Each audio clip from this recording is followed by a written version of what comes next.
So in the last lecture, we added this import path, and now this run app function is found, and we added it to this main function. But how exactly is this main function getting executed? If you paid close attention, you of course learned that functions can be defined, but then they also must be called, they must be executed in order to actually run the code that's in their definition. I mentioned before that if you just define a function and you never call it, the code inside of the function indeed also does not execute.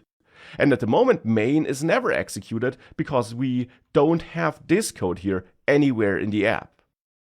And indeed, you don't have to add this code, and you shouldn't add this code in line 7 to your app.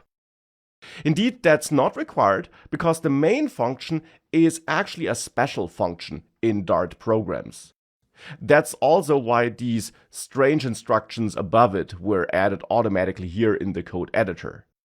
Because the main function is the main entry point of a Dart app.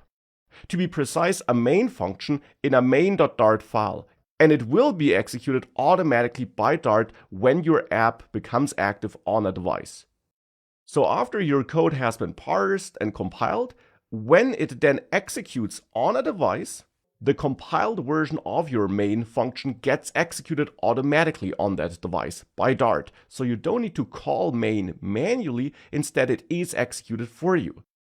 So that's something that's taken care of. And then inside of main, we of course call run app, because as mentioned before, that's another important step when it comes to activating a Flutter app or starting a Flutter app and drawing some user interface onto the screen, showing something on the screen.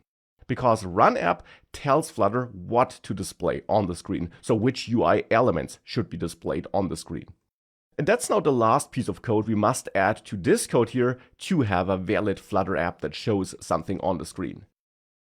I'm getting an error at the moment that one positional argument is expected by run app, but that 0 arguments are found.